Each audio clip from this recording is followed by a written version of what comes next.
In the world of modern church leadership, two names stand out in very different ways: Bishop William Murphy IE and Pastor Michael Todd.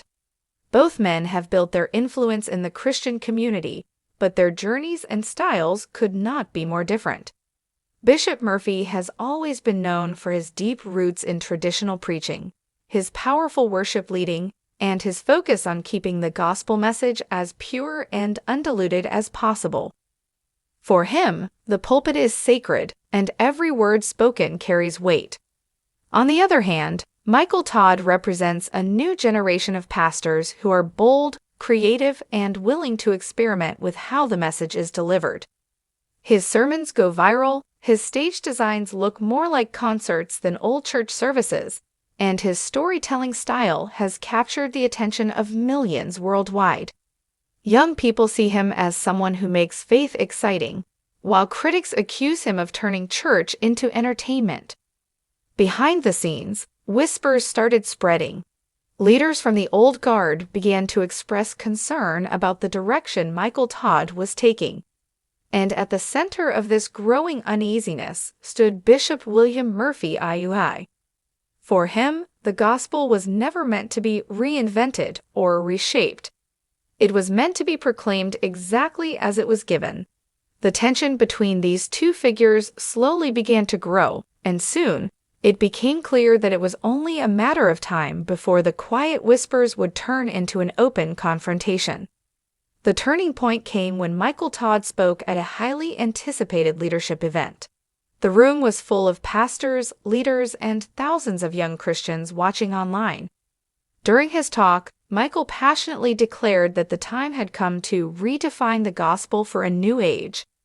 His exact words echoed across social media within hours. "If we don't reshape the message, this generation will walk away and never return."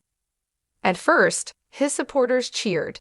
They felt that he was simply recognizing the reality of today's world, where attention spans are short, culture is fast-moving, and traditional preaching often feels distant to young people. For many, Michael's statement was bold, refreshing, and necessary.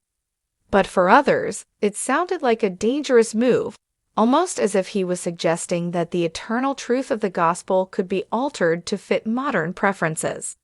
Among those deeply disturbed by his words was Bishop William Murphy IUI. To him, this was not just a harmless comment. It was a public declaration that the gospel could be reshaped, repackaged, and rebranded for the sake of keeping an audience. Bishop Murphy's silence did not last long. Within days, he addressed the matter during one of his own sermons. His voice carried a weight that shook those listening. "The gospel is not ours to redesign, it is ours to declare." When you start changing the message to please the culture, you're not building the kingdom, you are breaking it down. That single moment lit the fire. What had once been private whispers now became a very public discussion. People began choosing sides, and the debate between tradition and innovation was no longer avoidable. When Bishop William Murphy finally spoke openly, his words carried the weight of decades of ministry and experience.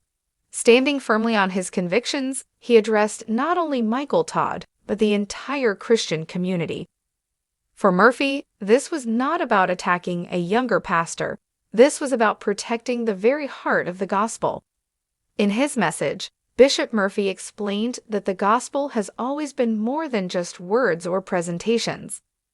It is the power of God to transform lives. He warned that when preachers begin to dilute the message with entertainment, flashy stage effects, or watered-down truths, they risk turning the sacred into a performance. To him, Michael Todd's approach looked less like preaching and more like a show designed to keep people entertained. With a heavy tone, Murphy declared, "You're not redefining the gospel, you're selling it out. The cross does not need to be decorated to be powerful. The word does not need to be dressed up to save. If you package the truth to make it easier, you're stripping it of the very power that sets people free." His words quickly spread across social media, and many who had been quietly uneasy about Michael Todd's methods now found the courage to agree. For them, Bishop Murphy was saying what they had been thinking all along, that the gospel was never meant to be adjusted to fit culture. Instead, culture was meant to be challenged by the gospel. But for Michael Todd's followers, Murphy's criticism felt unfair and even harsh. They argued that Murphy was refusing to adapt, refusing to understand the needs of a new generation. Yet Murphy remained unshaken. His voice was clear, his stand unmovable. He truly believed that what Michael Todd was doing was not innovation, but compromise. And in his eyes, compromise was the first step toward losing the soul of the church. The criticism from Bishop William Murphy could not be ignored. It was not coming from a random voice online. It was from a respected leader with a long history of influence in the church world. People waited anxiously to see how Michael Todd would respond. When he finally spoke, Michael chose not to hide or remain silent. In one of his widely watched sermons, he addressed the issue head-on. His tone was calm but passionate, and his words revealed his heart. I am not selling out. I am reaching out. If the gospel is truly good news, then it has to be heard by everyone. And if people can't hear it because we're speaking in a language they no longer understand, then what good is it doing? For many of his supporters, this statement was powerful. They believed Michael was doing exactly what Jesus himself did, meeting people where they were. They argued that his creativity, his modern language, and his unique style were not watering down the truth, but opening the door for countless people who might never step into a traditional church. To them, Murphy represented the past, while Todd represented the future. But for Murphy's side, Michael's defense only confirmed their fears. They felt that by insisting the message had to change in order to be heard, Michael was admitting that the gospel itself was not enough in its original form. Critics claimed that he was bending too far, chasing relevance instead of reverence, and drawing crowds instead of true disciples. The church community became divided. Social media platforms lit up with debates. Videos of Murphy's strong words and Michael's passionate defense were shared, dissected, and argued over. Some called Murphy too rigid and unwilling to evolve. Others accused Todd of compromising eternal truth just to fill seats. This was no longer just about two men. It had become a generational debate, a cultural clash within the church itself, and the audience, believers around the world, were now forced to take sides. As the back and forth between Bishop William Murphy and Michael Todd spread, the entire church world found itself caught in the middle of a storm. What began as a few comments quickly turned into a firestorm that no one could ignore. Social media became the battlefield. Clips of Murphy's fiery warning and Michael's passionate defense circulated everywhere. People were quoting their words, twisting them, debating them, and turning them into headlines.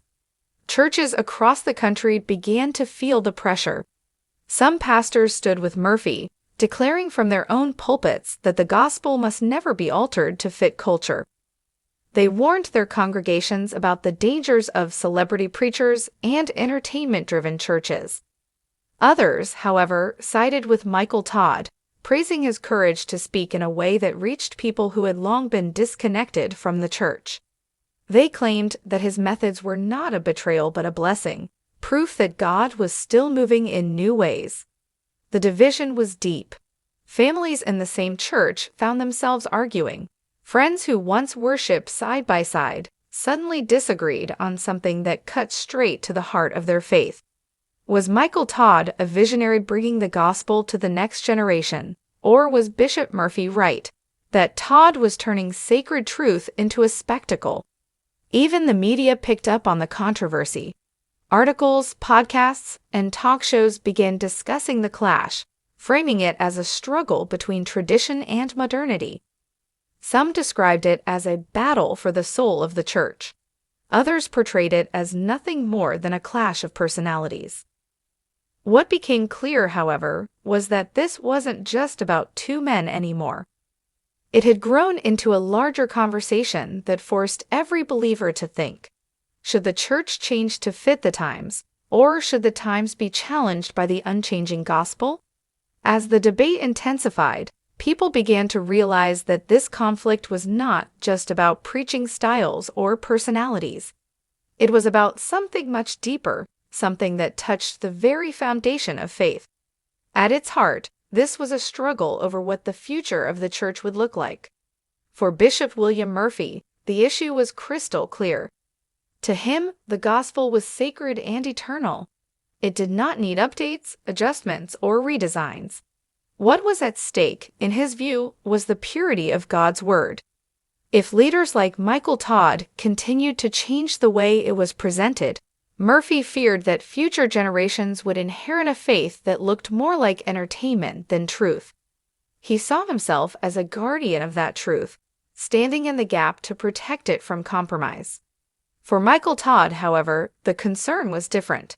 He looked at a generation walking away from church in record numbers, young people who found traditional sermons disconnected from their daily lives. Stake was not the purity of the gospel, but its reach.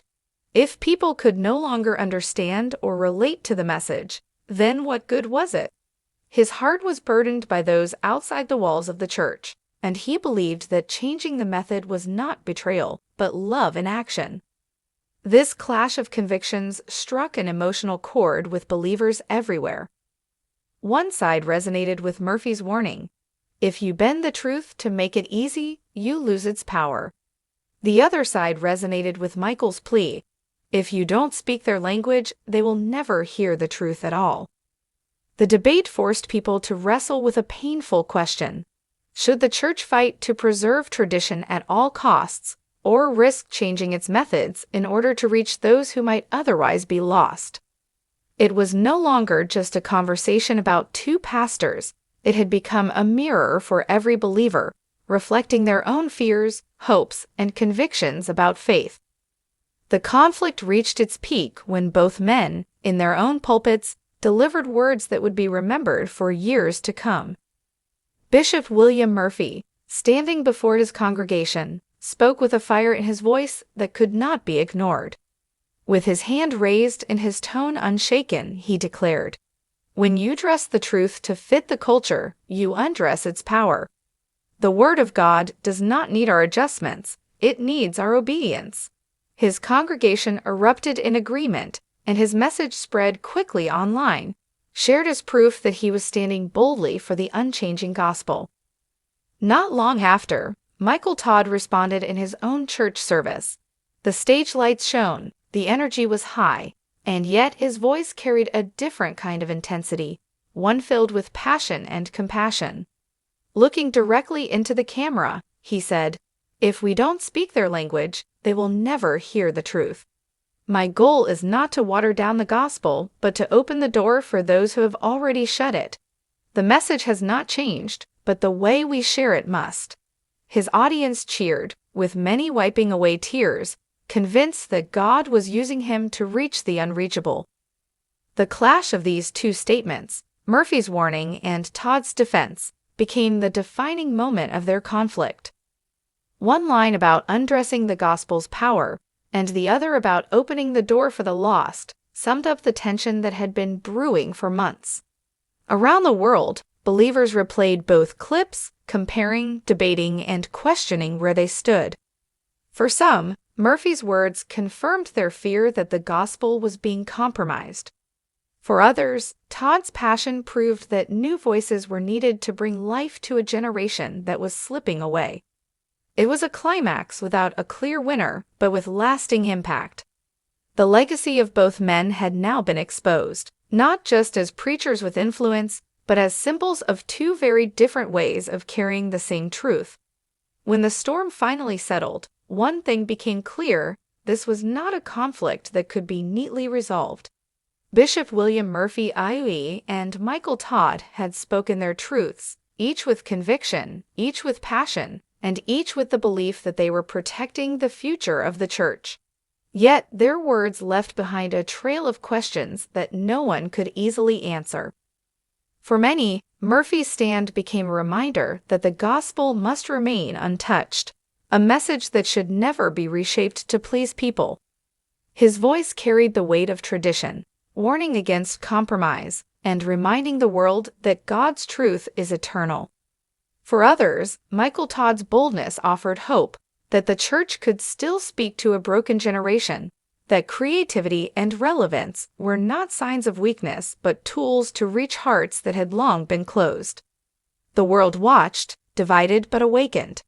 This clash was no longer about one sermon, one statement, or one disagreement. It was about the identity of the modern church. Should it guard tradition fiercely, or should it stretch itself to reach the unreachable? The answer was not simple, and perhaps it was never meant to be. In the end, the legacy of this confrontation was not about who was right or wrong. It was about the questions it left behind, questions that would continue to echo in churches, in conversations, and in the hearts of believers everywhere. Because at the center of it all lies one truth: the gospel will always be eternal, but how we deliver it will always be debated. And so the story remains open, not with a clear ending, but with a powerful reminder that faith, like life, is a journey of constant reflection, challenge, and choice.